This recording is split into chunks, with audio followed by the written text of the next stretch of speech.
everybody. Good afternoon and evening to all of you across the world that are joining us today. We're really happy for you to be here with us today. My name is Jody Sheely, and I'm a partner solution architect and a VMware principal in the office of the CTO for the global field. I've worked at VMware 9 years, and I'm really happy to be here with you today. Today, I'm happy to help moderate this technical track with Dibya Mukhopadhyay. She is an awesome speaker, and I'm really excited to be on here with her today. This session is about account takeover, attack, its detection, and relevance. Dibya is a data scientist at Workday with a special focus in security and privacy. Dibya also really has a passion for work-life balance, and she's an avid runner.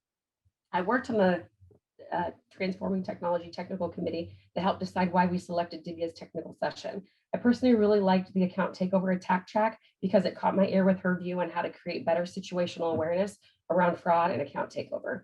With no further ado, Dibya, the floor is all yours. Hi, thanks, Jody, for that awesome introduction. Let me share my screen. So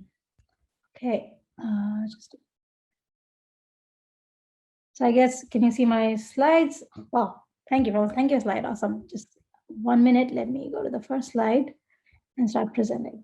Okay, can you all see my slides? Looks great.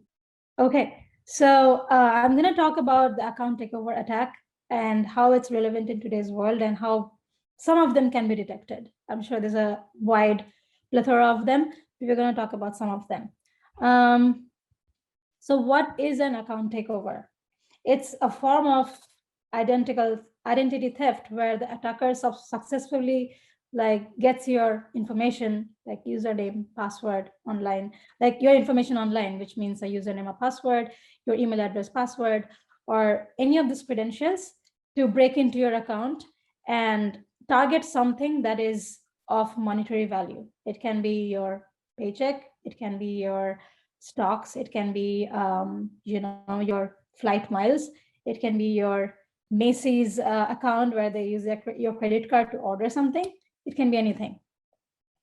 And like I was saying, it can be in any number of industries. It can be in the financial industry where they can steal your funds, tamper with your portfolio, read out paychecks. If it was a payroll, like get the paychecks to from your account to their account. So at the end of the month, you won't get a paycheck. That hacker will get a paycheck.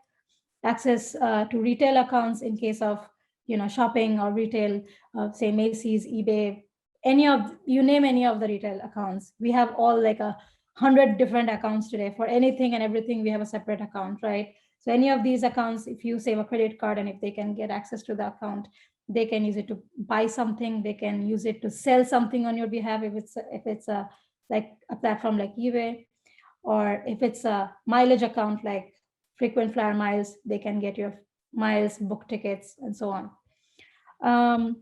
I'm primarily going to focus on payroll account and how some of those account takeovers happen. So let's run through a scenario how that can happen. So first of all, there are accounts like PayPal today, like Workday. Workday has a lot of information about their tenants for payroll, HR, and all that. So if someone gets access to this customer payroll website, that can be PayPal, that can be Workday, that can be any bank. So if they target that and they run persistent campaigns by sending you emails or check how people necessarily log into them. Is it through an email? Is it through typing in the URL? Is it through like a Google search? And then launch an attack that will be the most effective. One of the ways being a phishing email, where they send you a fake login page and say something like, you have to log in here to change something because your account is at risk. Do this ASAP, otherwise something might happen. And some users, without checking if it is actually real, if the URL is actually correct, they would click on that fake login page, in that fake URL that would lead them to a fake login page. Like here, you can see like this page looks exactly like PayPal, but it's not really PayPal. Or Barclays Bank, or this is one of the university accounts that they use, Canvas university accounts, where say teachers or students get paid. And they log in there. change your bank account information to their bank account information. So when the payday comes, the paycheck goes to their account and not your account.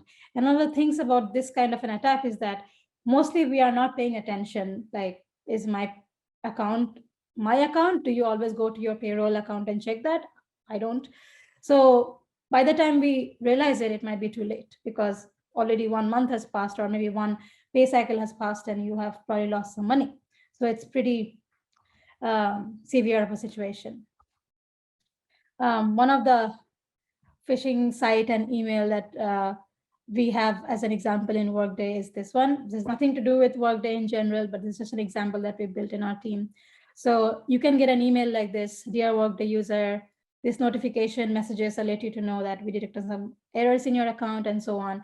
And they send this link for you to click. And you would see that in these emails, normally there would be grammatical mistakes. Like you see here, account, the O is replaced with 0. So there are some things that stand out in emails like this if you pay attention. And then once you click the link, they would go to a page that looks very similar to the parent page. And if you enter your credentials, yeah, by that time it's already compromised. So how do we identify them? I mean, one of the things I spoke about that, okay, yeah, if you are careful, you would not click the URL. If you are careful, you would check that email doesn't look like a legitimate email. And if I have to do something, I will not click that email. I would type it on my browser, or I would go to my saved pages and go from there rather than from the email. But say all said and done, you do it. From the perspective of a mitigator, we are looking at it from the background, say for our tenants as Workday security team, as a person in the security team, data scientist in the security team, we can get a lot of data for every click that someone makes. So how do we identify them being on the other side of the attack, like being on Workday's side, for instance? We have data, as we say, we have access logs that we can detect. We can detect ATOs from. And that can range from like the type of tasks someone is doing. So for instance, you always log into your Workday account and you check orgs, or you check a certain person, or you check your pay stub, or apply for a PTO or something like that. But you would not really change your bank account every day. So depending on the type of tasks someone is doing after logging into someone's account, that's an indicator. Another thing can be known or bad IP addresses. In the security community today, we have like a published list of IP addresses and ASNs that are circulated that are already known to be bad. So if something is coming from these things, these sites, it's already a red flag that, okay, something is going on. This is not good.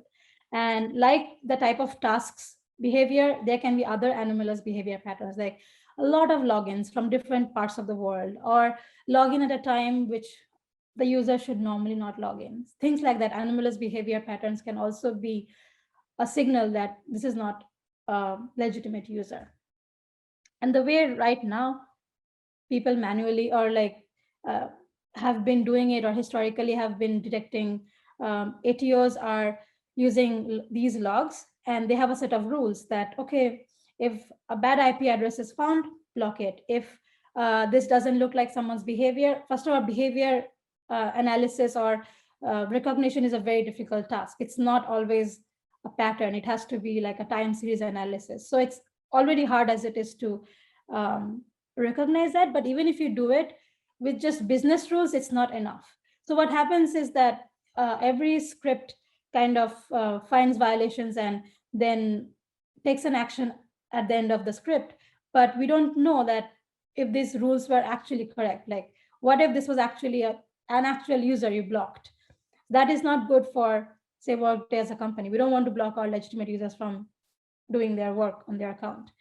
And second thing, the output files, these files that you get from these logs, they are really huge, because think about it. Every time you make a change, click something, do anything on the website, there is a log for it. So filtering them and making sense of the data is quite some task. It's a pretty hefty task. So these files are pretty big to be analyzed.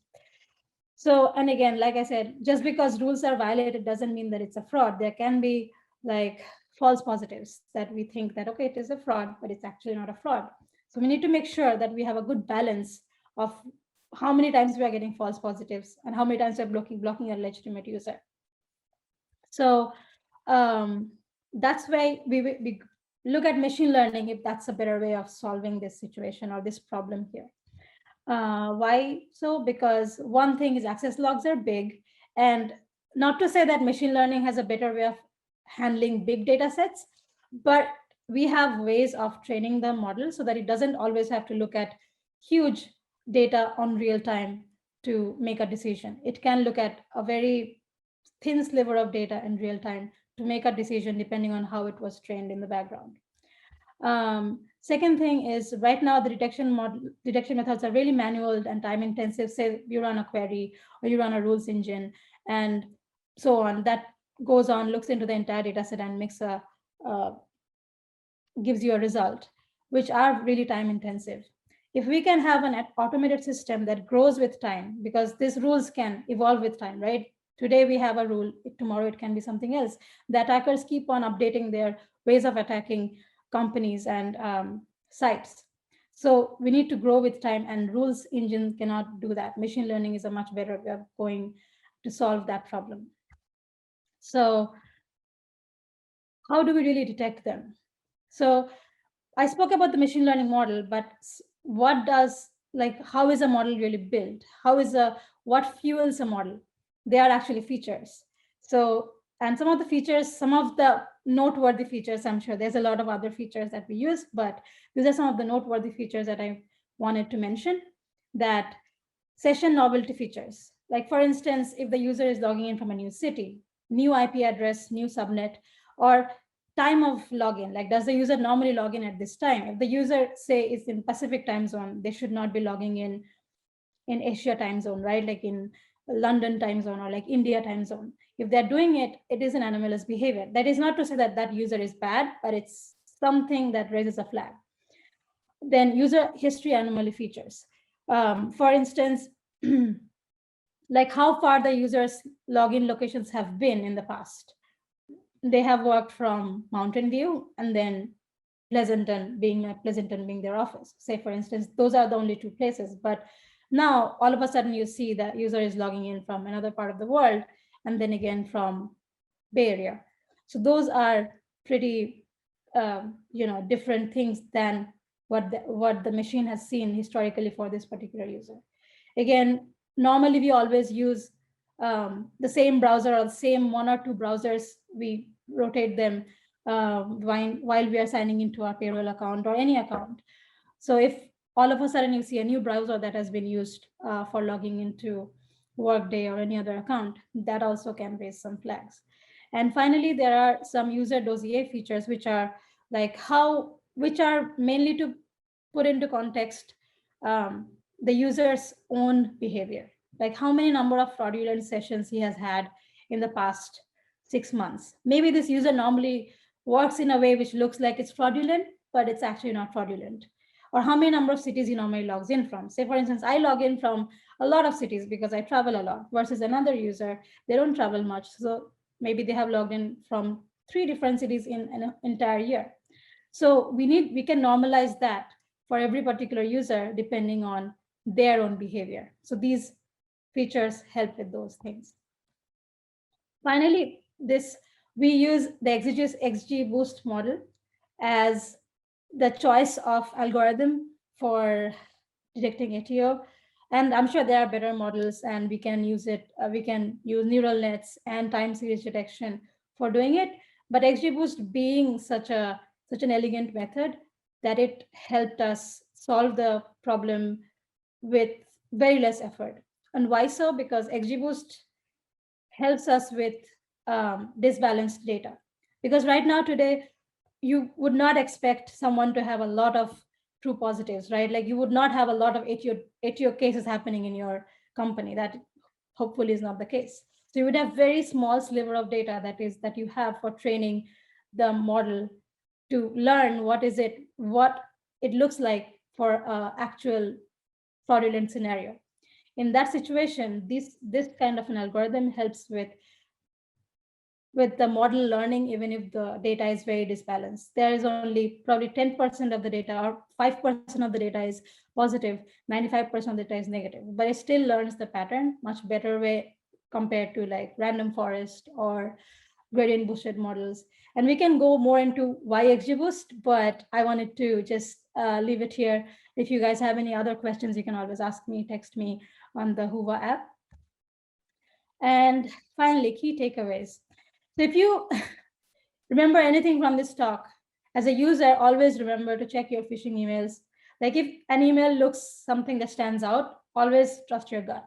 Check for it, like check the URL, and have multi-factor authentication set up for most of your accounts that are sensitive. And I think most of the platforms today allow to do that. Like either you have CAPTCHAs or you have, like you can get it through your phone, like you need a code through your phone to authenticate, or maybe a physical key that you need to authenticate with. So always have that kind of a setup ready for your sensitive accounts like banks, payroll, any of these things. And as a mitigator, always remember that the devil is in the data. So if you look into the logs and multiple logs, not only access logs, there can be multiple logs, network log, access logs. I'm sure you can figure out things proactively than reactively so that tenants or customers don't have to suffer, and we can catch these at the very beginning and stop those sessions from happening. That's it. Thank you. Hi, Dibya. So thank you so much for presenting. I think we might have time for maybe one or two quick questions if anybody has any questions. Otherwise, we can always create a breakout room and go over there and take the conversation further. So I'll wait a second, give everybody a minute to see if they have any questions. That was really awesome and very informational, by the way. Thank you. Yeah, it's a really interesting topic to talk about. I don't see anything in the chat. Okay, well then with no further ado, I'll hand it over to you, Karina, for the next session. Bye, everybody. Thank you for joining. Thank you, Yuri. So hello, everyone. Thank you for continuing with us in this session.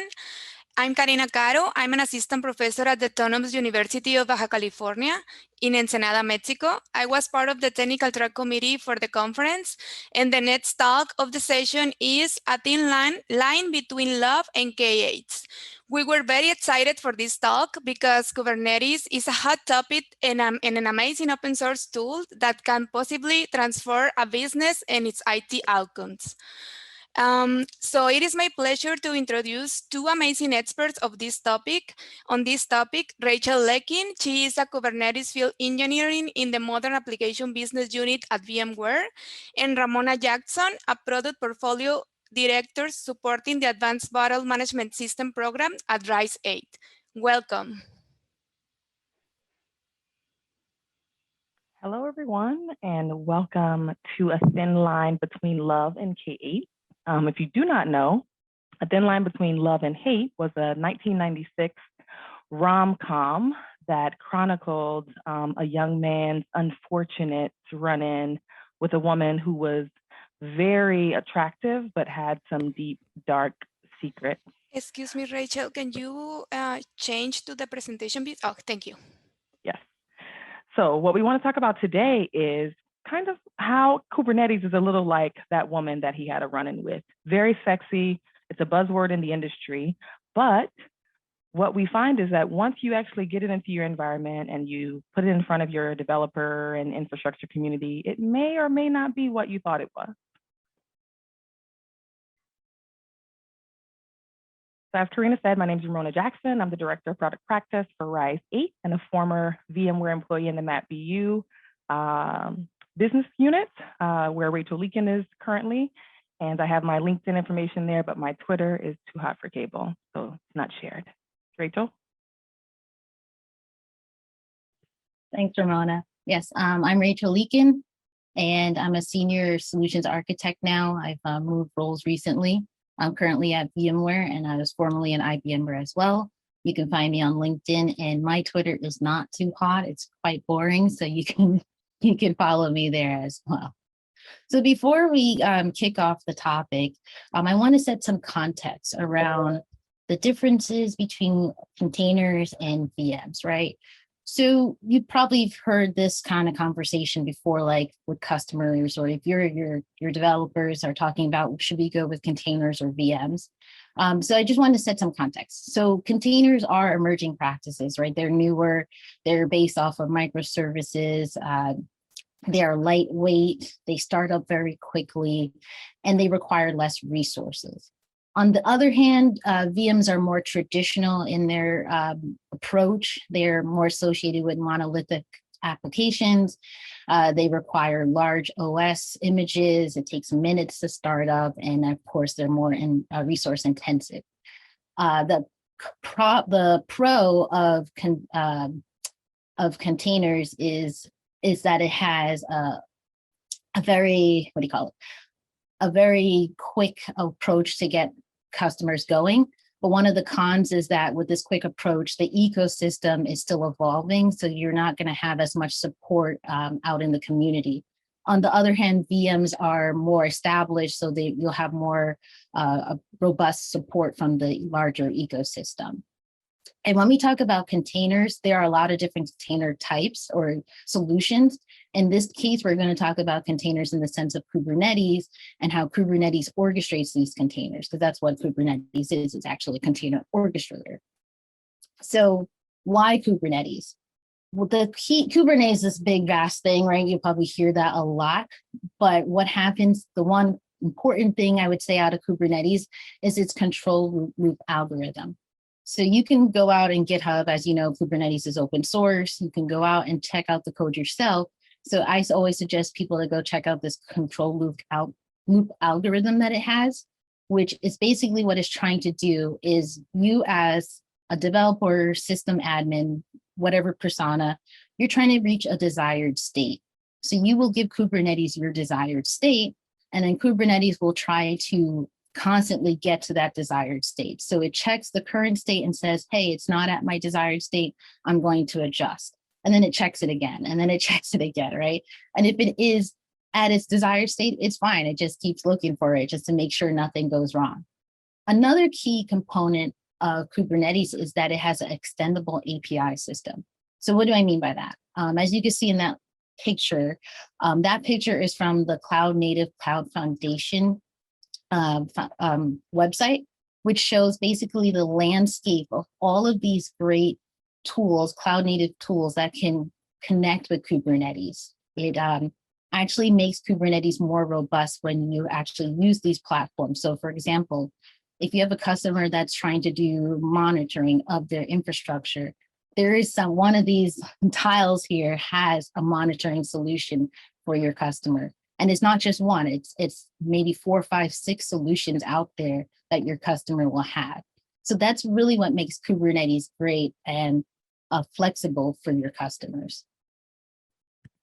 Now, where is Kubernetes? I get this a lot from customers.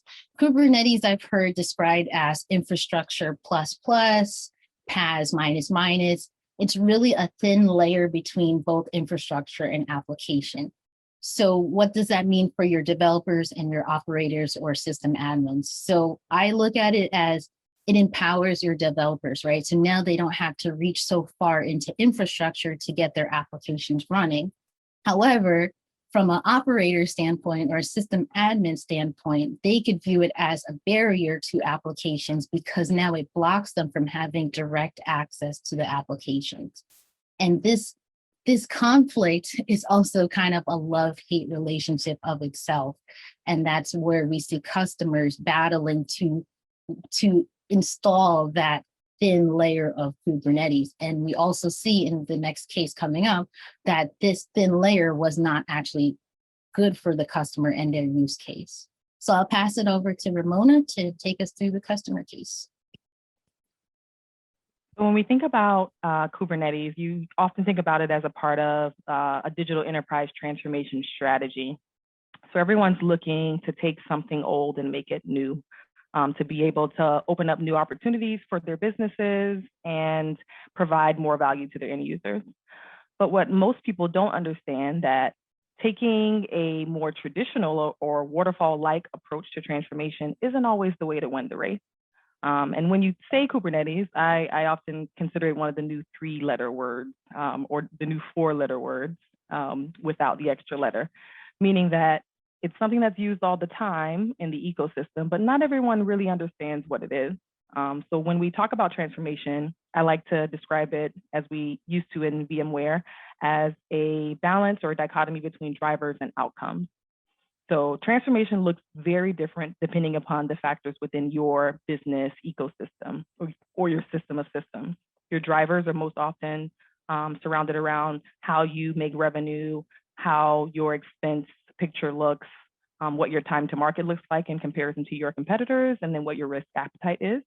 And then from an outcomes perspective, it's centered around how you view agility, how you view mobility for your internal ecosystem and your end users, and then how you view security. Now, to kind of bring this into the picture, we want to look at an actual case study for a customer who said, hey, I've heard of Kubernetes, let me implement it. So while I was at VMware, I worked with a customer, Novant Health, very great customer, had a small IT footprint or DevSecOps footprint, but was looking to solve a problem where a lot of their commercial off-the-shelf stateless applications weren't working with their Tanzu application service or VM-based infrastructure or platform. So what they ran into when they looked at transformation through Kubernetes was first a resourcing challenge. Transformation takes people first and foremost, and it has to be the right people. They didn't necessarily have the necessary subject matter expertise within the Kubernetes space to be able to enable, train, and stand up the platform or the platform plus infrastructure plus applications in a timely and effective manner. Process can be a vacuum. When you're dealing with a VM-based setup where there's a lot of developer experience, applications or tie-ins or plugins in your system, when you move to a Kubernetes setup, you have to think about how processes will change and what you'll need to provide to developers who may not be necessarily ready for that sort of transition. And planning for that can sometimes get in the way of your actual implementation. And lastly, it could be the right technology, but the wrong context. We love K8s, but not all the time that K8s loves us in the same sense of the thin line between love and hate movie. Where we are today as an organization and how we're set up from an organizational perspective, from a resourcing perspective, from a knowledge perspective, and where we'd like to be tomorrow must inform our decision to move to K8 or possibly to some other setup. So how do we choose with all of these factors? I think the biggest thing to look at is outcomes. We want to make sure that we're looking at how we are going to change behaviors internally to our organization and possibly how we might need to change behaviors externally with our end users. And the best way to look at those outcomes are with those 3 that we talked about before: agility, mobility, and security. Agility, of course, is how quickly we want to be able to move in response to change or challenges or even opportunities. Mobility allows for people to access apps and data in real time, whether that's for our internal workforce or our external end users. And then security includes the measures and systems designed to protect and safeguard our data and our information. So in order for us to be able to look at how these outcomes will change or delta plus or minus for our organization, we have to understand what are the metrics, how is the way that we're going to measure our success for these outcomes if we make the move to Kubernetes. And I've listed here a couple of great metrics or measures to measure yourself against as an organization to decide whether or not Kubernetes is the right thing for you. Return on investment or ROI is always one of the first things I ask organizations to think about or analyze. So if we make this investment in K8 and the extensible API ecosystem that will need to be added onto it to make it productionalized, what will that look like for us from a revenue and expense perspective? How will this affect our ability to deliver and the flow metrics that we have in place for our DevSecOps org? How will this affect the quality of the work that we're producing? What will change from our automation framework? How will the flow of features, outcomes, and so on and so forth be changed by introducing Kubernetes? as far as how we'll intake work, how we'll manage our innovation channel, and then how we'll productionalize and provide that to our end users. What will usage look like once we institute Kubernetes for our end users or our internal user base? Will this affect, from a security perspective, how we track known vulnerabilities and respond to those, or how severe those vulnerabilities will be now that we have a new security framework in place? And then how will we be able to recover from any instances where we may be vulnerable within this new framework? And the thing that I like to let people know when they're looking at these outcomes, they're deciding what measures to select is your current state, what you have today in your arsenal drives transformation. So you're taking something old and you're making it new. But your future state, what you'd like to do, drives innovation. So this might be something that you've never done before, which is okay, but you still need to consider where you're trying to go from an outcome-based perspective, and then how you'll measure your success, because you don't know that you're successful unless you are able to measure how you got there. So to wrap it all up, we want to give you the TLDR, the too long didn't read, and I'll let Rachel go through the highlights from her portion of the presentation. Thank you, Rana. So yeah, just to summarize, once again, containers and VMs both have a place in the IT system, right? But you have to understand what works for your situation, right? Back to what Ramona just said, what about your innovation and transformation? It all varies on your use case. Kubernetes is a declarative nature, right? It's always trying to find your desired state, and its ecosystem can propel enterprises into a love relationship if you take advantage of all of those API systems available to you as a customer. Kubernetes is also, once again, also a thin line between, pun intended, between both infrastructure and applications. And once again, you need to take advantage of the ecosystem in order for your developers and your sysadmins operators to be completely happy and in love with Kubernetes. And to that point, it's important to understand that experimentation is the mother of transformation. You're not always going to get it right when you're looking to add to the Kubernetes ecosystem the right monitoring tools, the right deployment tools, the right CI/CD tooling and services. So you'll need to test and try things with your user base and determine what works best for your organization. Don't do it because everybody's doing it. Not everybody needs K8s in their environment to be successful and be able to deliver value to their end users. Some will thrive in a container-based setup. Others can stick with VMs, no problem, and still do very well. Know your drivers and your outcomes and measure them often. If you don't know why you're doing a thing and what that effect will have, what will be the effects on your enterprise and the outcomes or behaviors that you're looking to change internally within your org or with your end users, and measure those, then you won't know whether or not you've been successful. And lastly, remember, current state drives transformation. It informs the way that you will make things better or transform your digital enterprise. But your future state, the things that you want to do that you might have never done before, drives innovation. Totally okay to transform an existing container setup through Kubernetes or some other containerized based system.